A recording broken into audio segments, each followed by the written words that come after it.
I overall enjoyed this movie. I thought it was pretty good.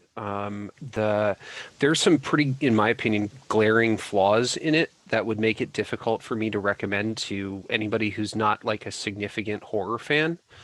The I think the acting of a couple of the main characters, the priest and the mother, are atrocious. I think the acting is just abysmal for those two characters. Not the main priest, the priest older boss. priest. Yeah. The blind one? Yeah. The blind guy in the wheelchair. Yeah. It's Korean soap opera acting, and it really bothers me. There's a lot of face and loudness in it, and I did not like that. I also think that the CG is absolutely atrocious in it. Especially anything involving throwing something. Like then when she throws the guy up off of the street, when he throws the body into the water, like that all looks horrible. Also, when he was junky. Yeah, holding the rock up above his head too, her carrying the mother in the chair, I think all of that looked terrible. And I don't know why, because the CG with the dead husband, I think looks pretty good. And the practical effects, I think, are amazing in it. Yeah, like the boils like behind Scott. Yeah, and the blood, like the stab, every time somebody's stabbed and the blood just comes pouring out, putting the hand inside him, like I think that all looks great. I thought the spraying stuff, which was CG, I thought looked kind of phony. It depends. Well, I mean, it depends. There's a bunch of different times, right? Yeah. I'm kind of baffled why any of that shit matters. Well, you know what? Because it took me out of the movie. Like I like watching that stuff when I was watching it, it distracted me from the movie. I also think the movie's too long. So that's like you could cut 10, 15 minutes out of this movie without losing a lot. You could easily lose 2 hours. Well, okay, Jim. I mean, I just saw it and I thought, well, someone took the idea. Vampires are about rules. You know, gotta sleep in daytime, and you go out at night. You gotta like sleep in the soil you were killed in or whatever. There's all these rules about being a vampire, and whoever wrote this, took these rules and said, okay, let's expand them. What if you were an involuntary vampire? What if you got a vampire by transfusion? How would you react? What if you were a priest? How would you live as a vampire and be a priest and reconcile that? Then it goes on, and the ideas behind that expanded and expanded in a delightful way. Someone just takes the ideas and plays with them in this genre, and that's what you saw. Yeah, I think that's good too. Like, I really enjoyed that part very much. That was really interesting. The whole ending, which I don't want to jump to the ending, but it's like, you know, denying someone a way to hide from the sun was just fucking great, man. When he moves the car, because it was so funny. That whole fight with the trunk. Yes, I know it was so awesome. Yeah, that's the best part.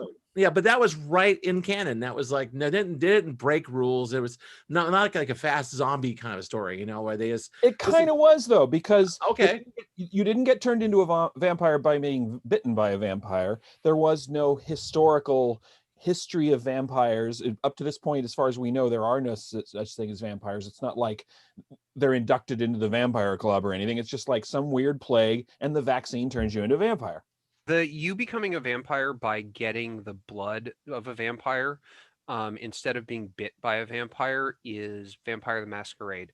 Like that's directly from. I thought the vaccine killed 50 people and he lived. But she becomes a vampire by drinking his blood. Which is traditional. That is generally a rule for in most vampire movies. You're bitten, and then the person who bit you typically opens up their skin and you drink from them, and they become your master too. Right, and that's how you become, you know, sort of in most like films and that type of stuff. Right. Anyway, What We Do in the Shadows is better. I'm not going to disagree with that, but I still like this. I like one thing I want to point out is I love that you never see like sharp teeth in this movie. No, there's no fangs. There's no fangs. He doesn't grow fangs. You're darky. Except for the jumping around, super animated. But it's so cool to like not focus on fangs for a vampire film because Go watch every the- vampire film or show focuses on fangs in one way or another. That And was also- one thing I did like about it, is that because they didn't have fangs, the way they got their blood was completely gross in every single scene. Yeah. It didn't make being a vampire sexy. It was just gross. And Although he there's figured out a way, with the transfusion thing. That's really awesome. That was speaking nasty. speaking of sexy though, this does have one of the most sexiest like sex scenes I've almost ever seen in a film. I thought it was too long. The first time they make love, in the what I guess it's a hospital or whatever, where she's like turning, I guess, right? Yeah. But that is like the hottest fucking scene like maybe ever. It was just fucking amazing. Right. It didn't do it for me. Me neither. Oh man. Just also there's a Korean kind of like the attitude and filmmaking attitude in Korea. It's very rule breaking, very kind of like, we're kind of redefining everything as we go. That was there, Yeah. Yeah. And not only that, like, I mean, it's definitely my opinion that Korea was making the best films in the world from about like 2002 to like 2010 probably. When they won the Oscar. Yeah, right. Or yeah, more recently. Yes. but I mean, like you look at all these filmmakers like this guy Park Chan-wook, but there's something about Korean filmmaking that has a sense of humor that Americans don't have. Like when Americans try and put lots of humor into dark, like weird, like it feels clunky and doesn't work to me. But when Koreans do it, like if you ever see Memories of Murder, it just, they do it so well. It's the guy that made The Host and Parasite, one of his first films. Oh wow. But like they make you laugh. Like these characters are hilarious, but yet you're seeing some of the grossest shit you've ever seen at the same time. I'll give you that. I like this movie, but for none of the reasons any of you guys brought up, and the stuff that you guys had problems with, I just kind of shrugged it like it's Korea, they don't have access to good CG or whatever. But I found her character to be completely, like, she was the reason I was interested in the movie, because like I felt like her character was fully realized. It was a kind of really interesting, kind of crazy, and for me, it was like the whole vampire thing was just a way to kind of get to these two people who were like in their own weird little shells. Yeah. And they busted out of them, but not in exactly the same way. It's true. It's really a love story first. This right here does a 180 and goes back to being a miserable bastard. And she just gets more and more like, this is cool. This look right here was my favorite moment in the movie. Yeah. Yeah. It's true. It's true. She becomes like a fucking monster, right? Right. Oh, yeah. Like she loves it. She wants to kill people and have No fun. remorse. And No remorse. he's trying to be as moral as possible. Well, that's the tension. He was a he's a priest turned failed- vampire, so he has a moral framework, and he knows what he lost, which is his soul. And she doesn't give a Doesn't fuck. care.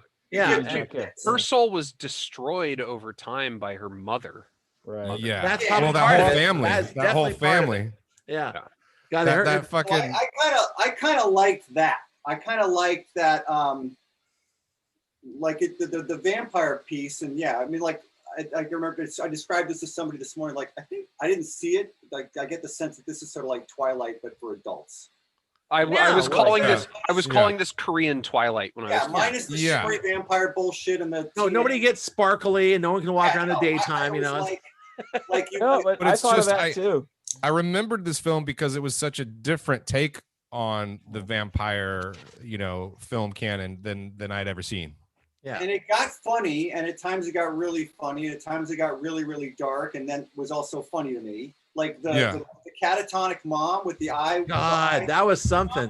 like, okay, this is a comedy, right? Like Right. this Yeah. whole movie just turned into because it's got. Well, what's behind you, the all white and the Oh, million lights, that's hysterical. Yeah, When they're also- painting the whole house white, I was just laughing my Yeah. ass But off. also, it's like vampire logic. It's like, well, we can't go in daytime. Let's fake it. You know what I mean? Right. That's what they would do, right? And then like every once in a while there'd be like a geyser of blood, and okay, sure, like, and then get back to Crazy Lady. 'Cause Yeah, she's right. Mhm. super compelling. Yeah, I was very pleased. This is one of those great surprises, like Train to Busan was. Yeah. You know, it's like Train to Busan blew me away. I couldn't believe that was an unbelievable zombie movie, and very funny too. So Yeah. you know, this was I definitely part of that. enjoyed it. I don't, you know, I didn't see. I think I've seen this in Old Boy and the other two in the Vengeance trilogy, but I knew this was floating around out there. Just never got around to it. No, same here. Yeah, the Vengeance trilogy is really amazing. Yeah, I mean, Old Boy is fucking minor masterpiece. Oh yeah, oh yeah. This guy's got it, you know, and yeah. And yeah, the lead. Yeah, there was some. Yeah, It's sure. the dad from Parasite, right? Yeah, yeah. Well, he's in this. I guess he's in. He's in a lot. He's in The Host. Oh wow. No. I didn't hate this movie. I didn't hate this movie, but to me, it felt like, I don't know, it's just not my cup of tea. Although there were parts of it that I was really entertained by, and there was a lot of good scenes. But I guess there's just this cartoonish element to it, and these other films. It made me think of a couple of things. It made me think of The Shape of Water, tonally, tonally. Maybe the visuals. It made me think of Shape of Water. It made me think of this old Peter Jackson movie called Dead Alive, where his mother gets bitten by a rabid bat and turns into this big monster. That Okay, but that movie. Oh no, eats the postman and that's like his first. But that big film's movie. nuts. That's just not my jam, man. It's like it's if it's that goofy, it's not scary, and it's just kind of a cartoon. That whole the guy that she was married to, the son, the idiot son, who was sort of drooling and Yeah, he was a little over the top. Yeah, it's just Yeah, that was kind of like a caricature. Well, everybody was a caricature. I don't know. I thought the two leads weren't. No, they were like they kept me interested. And sometimes it especially feels her. like they're in the wrong movie, actually. Or Yeah. or the minor characters are in the wrong movie and they're spoiling it for me. Right. Anyway. Yeah. You could look at it like that. Okay, I want to hear Jim do his best impression of me. Jim didn't like it, so here we go. Oh boy. Hold me It back. sort of reminded me of Honeymoon Killers with vampires. They sort and you know I thought it was heading towards the Oliver Stone movie there with Natural Born Killers. A little bit. You know? But it never quite got up to speed. Yeah, I just found it tawdry, uninteresting, I guess is the best word, you know, for a 2.5 hour movie. It was. I want to at least be interested. You I feel thought there was every some- minute of the 2.5 hours.